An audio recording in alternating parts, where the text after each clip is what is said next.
चर्चा झालेली आहे। आदरणीय भावनाताई ह्या आमच्या पूर्वीपासूनच नेते आहेत। लोकसभेच्या तिकिटावरनं जरी काही झालेलं असलं तरी मुख्यमंत्री महोदय हे नागपूरमध्ये आहेत आणि त्यांच्याच आदेशानं आज मी भावनाताईंची भेट घेतली। माझी आणि त्यांची देखील अतिशय सविस्तर चर्चा ही मुख्यमंत्री महोदयांच्या आदेशानं झालेली आहे। त्याच्यानंतर भावनाताई स्वतः मोबाईलवरनं मुख्यमंत्री महोदयांशी बोललेल्या आहेत। सकारात्मक चर्चा झालेली आहे। मी आता आमच्या सगळ्या पदाधिकाऱ्यांना देखील सांगितले की त्या स्वतः मुख्यमंत्र्यांशी भेट घेणार आहेत येत्या 2 दिवसामध्ये। त्यांच्या मातोश्री देखील मुंबईला आजारी आहेत हे देखील आम्हाला कळलेलं आहे। त्याची देखील विचारपूस मुख्यमंत्री महोदयांनी केलेली आहे। आज रात्री किंवा 2 दिवसामध्ये भावनाताई स्वतः प्रमुख पदाधिकाऱ्यांच्या समवेत मुख्यमंत्री महोदयांशी चर्चा करतील आणि योग्य तो सकारात्मक निर्णय होईल। काल जो राज ठाकरे यांनी पाठिंबा दिलेला ये वाला लेते हैं। Inverter AC. आप गैम्बलर हो ना? गैम्बलर? जुआ खेलते हो ना? तुम जुआ खेलते हो? अरे नहीं, ये तो कुछ भी बोले जा रहे हैं। इतनी महंगी और नाजुक एसी खरीद कर स्टेबलाइजर नहीं लोगे तो ये जुआ नहीं हुआ तो क्या हुआ? सिर्फ एक फ्लक्चुएशन आपके इन्वर्टर एसी के पार्ट्स को डैमेज कर सकता है। उसे वी गार्ड से सुरक्षित रखिए। V Guard, India's number 1 stabiliser. हे त्या संदर्भात आपली भूमिका काय? त्यावर आज सामनामधून प्रखर अशी टीका करण्यात आलेली आहे। नाही, राजसाहेब ठाकरेंनी जो महायुतीला पाठिंबा दिलेला आहे त्याचा आम्ही आनंदच व्यक्त करतो। परंतु मला अजून एक लक्षात आलेलं नाही की सामनामधनं राज ठाकरेंच्या भूमिकेचं समर्थन कसं काय होऊ शकतं। सामनामधनं त्यांच्यावर टीकाच होणार आहे, सामनामधनं मुख्यमंत्र्यांवर टीका होणार आहे, सामनामधनं उपमुख्यमंत्र्यांवर टीका होणार आहे। परंतु सामना मला असं वाटतं की शिंदे साहेबांनी हा निर्णय घेतल्यानंतर वंदनीय बाळासाहेबांच्या विचाराची शिवसेना चालवत असताना सामनाची दखल कोण महाराष्ट्रातले शिवसैनिक किंवा जनता घेते असं मला वाटत नाही। त्यांनी टीका करत राहावी।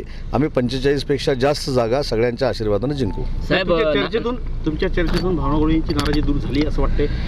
मला असं वाटतं की काही गोष्टी ज्या असतात ह्या त्यांनी माझ्या कानावर घातलेल्या आहेत।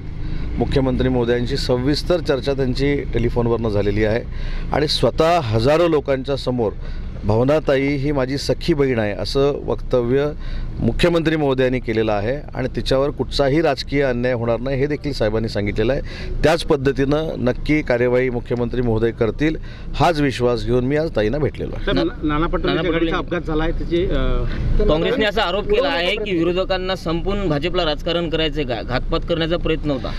नानासाहेबांच्या गाडीला जर अपघात झाला असेल तर त्यांच्या प्रकृतीची मी देखील विचारपूस करेन। परंतु त्याच्यामधनं तशी काही शंका येत असेल तर पोलीस तपास तसं करतील ना। परंतु कुठच्याही राज्यकर्त्याला कायमस्वरूपी संपून राजकारण होत नाही आणि एवढी मॅच्युरिटी नक्की महायुतीच्या नेत्यांमध्ये आहे। साहेब, नेमकं भावनागोळी 5 वेळा खासदार आल्यानंतर अचानक तिकीट काटण्याचे असे कोणते कारणं समोर आलेत की तिकीट नाकारले? नाही, भावनाताईंनी काम केलेलं नाही, भावनाताई कार्यक्षम नाहीत असं कुठेही वक्तव्य आमच्याकडनं झालेलं नाही। त्या आमच्या नेत्या आहेत हेच मी सुरुवातीला सांगितलेलं आहे। परंतु काही अडचणीतनं हे तिकीट त्यांना मिळालं नसेल, परंतु त्यांच्या एकंदरीत चर्चेतनं त्यांचं मन किती मोठं आहे हे देखील मला बघायला मिळालेलं आहे। आणि म्हणून अशा नेत्या ज्यावेळी एखाद्या पक्षाच्याकडे असतात त्यावेळी त्यांना जतन करणं, ठेवा म्हणून ही आमची सगळ्यांची जबाबदारी आहे। फक्त एवढंच सांगतो की आजच्या चर्चेतनं मला देखील जाणवलेलं आहे की त्यांचं मन